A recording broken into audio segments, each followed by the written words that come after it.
Welcome to Village Talk Podcast with hosts Cortland Jones and Shauna Felton King. Village Talk highlights the views and voices of the community. And now your hosts, Cortland Jones and Shauna Felton King. Hello, everybody, and welcome to this week's segment of Parent Chronicles Part 2, Village Talk, where we highlight the voices and views of the community. My name is Cortland Jones, and I have my co-host here, Shauna. Shauna, say hello to everybody. Hey, everyone. Good to be with you again here today. The Parent Chronicles Part 2, right? Oh, my gosh. You know, Shauna, it's amazing because it seems like ever since we had our first show talking about the Parent Chronicles, actually, my mother and I, as a side note, we've actually been enjoying sitting and watching the Bernie Mac show together the past few days. And look, before we did the Parent Chronicles, that wasn't even on my radar. But after doing the Parent Chronicles, I think my mom and I have sat down together at least twice to watch that show together. And that particular episode, he was teaching his daughter how to drive, and it was just hysterical the way he was handling the situation. You know, it's funny because I remember years ago going to see the Kings of Comedy. And Bernie Mac was one of the comedians there, and his entire set was on parenting. And I remember cracking up. I didn't even have children at the time, but I remember cracking up. One, because he was just so honest. I mean, when he said some of the stuff, he was like, yeah, I just want to punch him in the throat. I'm like, wait a minute, that's not supposed to be funny. But everybody was cracking up because I think there was a level of connection to the fact that this parenting thing is work, and it can tug on your emotions. I mean, they bring out so much love in you, but then they can bring out some other emotions too. And so, yeah, his jokes about it, I really could connect to. Oh, yeah, most definitely. I mean, the struggle is real. And I think, it was the authentic voice in his comedy. I mean, obviously, there are times it's challenging being a parent, but I do believe, as I've shared with you, in being a parent myself, there does need to be a point where we can experience some levity and laughter about what it is. To this day, I firmly believe the movie Parenthood is a great kind of mirror for me. If I had to identify, how I feel about being a parent, the movie Parenthood, I think, is a great representation. Steve Martin was the main character. And the movie really was about him. And I didn't learn that until much later. Actually, when I became a parent, that's when I realized the movie was about him. But it is a hysterical look at the reality of family. And I think I'm probably more Cosby Show around here. Cosby Show with a little bit of Good Times. My husband probably connects a lot more to James Evans in our household. But it is funny, and we chatted about it last time, how there is no necessarily script for how this is supposed to go, but sometimes we watch things on TV and they make us laugh because it reminds us of some things that are happening in our own home. So yeah, that connection of the media and the laughter, the jokes that can go along with raising children. So they are wonderful. They're precious, all those things too, but there's some laughs that happen in the household where children are present. Definitely. So we addressed discipline, I believe, and communication in our last show. Is there anything in particular that came to mind to you reflecting on last week's show? Yeah, and I want to make sure and just put a quick plug in case anyone missed that last show to go back and look at that, because we had a good conversation. When we talk about sayings and things that we've always heard, like "spare the rod, spoil the child," right? And what does that really mean? And what does discipline mean? And we talked about the fact that we know if you look up the word discipline, it comes from the root word disciple, which means to teach. Yes. And so our discipline is not just about punishing and about correcting, but it's about teaching and guiding our children in the way that they should go. So, we had a good conversation. And I think, as we move on to talk about communication today, I'm just excited to see where this goes, because I think a lot of people are really connecting with it. I don't think we talk to each other enough. We might complain to each other, Right. are you dealing with this? Your child do this too, that type of stuff. But, really to be able to say, so how are you handling this? Is your child dealing with this too? And what are some strategies you found helpful? So we're hoping today's show will be beneficial to a lot of folks out there. Yeah. So, in the subject of discipline, just to transition into how we're going to address communication today, I know I brought you into this world. I can take you out with something we talked about, Yeah. But I'm curious, would you say that do as I say, not as I do? Mm-hmm. Do as You I say, think not as I do. Children should be seen and not heard. Okay, so let's look at those two today. Children should be seen and not heard, and do as I say, not as I do. I have a story I want to share, Shauna. You know how I am with the stories. We look forward to them. Look, Shauna and I have a history of presenting together, and she always talked about how much she appreciated me always having a story. So I have a friend of mine who a few years ago shared how the oldest child going through the transition of separation and divorce would talk about how they felt their experience had with their father, which wasn't always positive. They would communicate through journaling. The child would write in the journal and then share it with the mom. The mom would read it, reflect on it, and then share thoughts back with the child in the journal. And that worked for them. And the child had the opportunity to kind of articulate and verbalize, even though it was in writing, they're still verbalizing what it is that they're concerned about. Whereas the younger child of two, the youngest child, also a daughter, she alluded to the fact one day they went on vacation.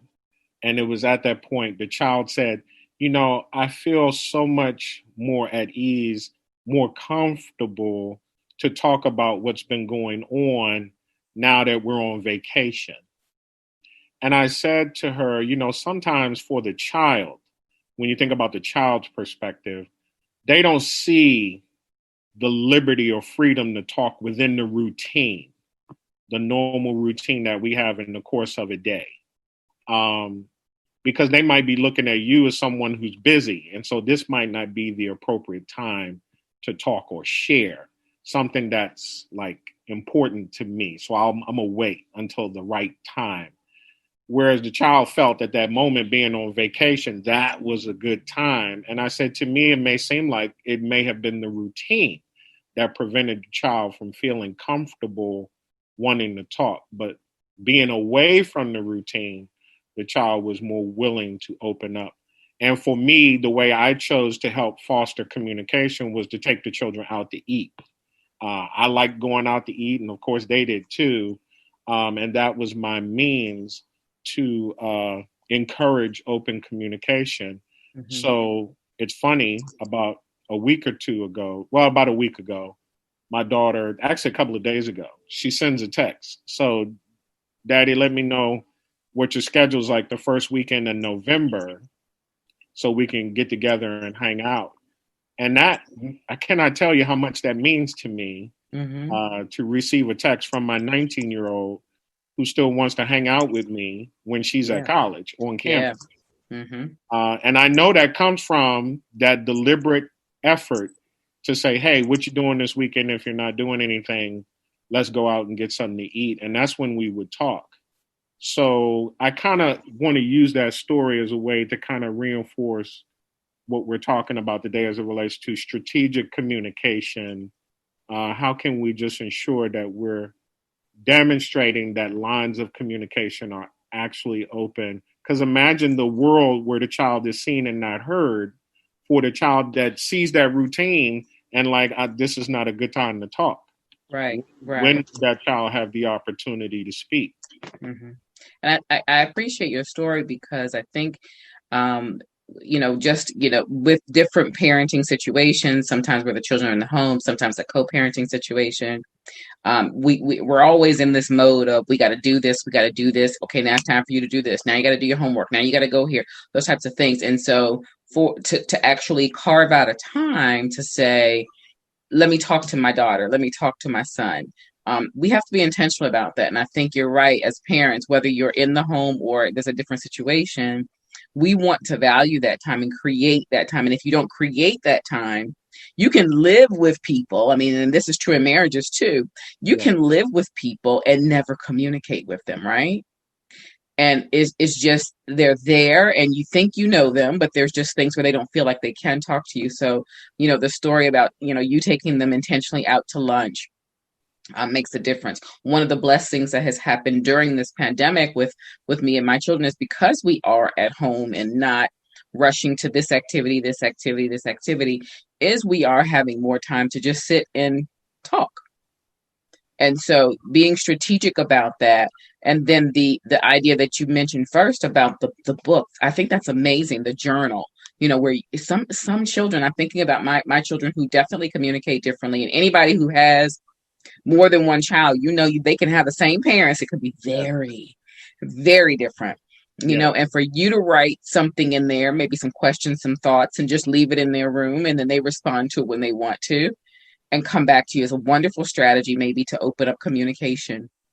And I know as parents, sometimes we don't always do the text thing. Maybe some of us do. But I know with my son, I get many more words out of him via text than I do out of his mouth. So I think it's about knowing your child and just saying, how can I make it where we are strategic about communicating with them. So I think that's important. Yeah, I agree with you wholeheartedly. And I'm glad you said knowing your child, because I think one of the challenges of parenting when you have multiple kids is not using that assembly line approach to parenting the children. All of them are different. And so therefore taking the time to recognize personality, things of that nature. One's more outgoing, and then one's more related to you as far as personality. And I think when I listen to you, it immediately brings up the situation I had recently with my son, who's the youngest, and I'm listening to him talk. And if I could be transparent for a moment, he called me at a moment where I was like in the middle of doing other things. And obviously the knee-jerk reaction was, I don't have time right now. I need you to call me back. But in the moment, I could literally hear myself say, do not do that to your son.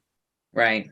And so I patiently listened to him when everything in me wanted to say, okay, I'm hearing what you're saying. This is not a priority right now. And I patiently listened to him. And when I got off the phone, I know I told you about this earlier. I went on a walk later that day, and I began to realize he just wanted a moment to share what he was thinking and feeling. I also realized he's much like me. He will talk out loud about what he's thinking and feeling.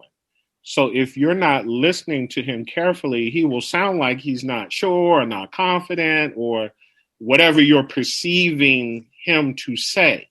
When really all he's doing, he's like an open book. He's just sharing his thoughts and feelings. He's much like me in that regard.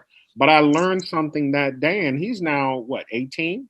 And the whole point being, like you said, knowing your child. And that's why I brought that up, because I'm more patient to just hear him now. I remember a conversation recently on the phone. Boy, the first thing I told myself was, okay, you just need to listen. And I didn't say anything when he was finished because I wanted to make sure he got it out. Plus, I didn't want to just give him an answer. Right.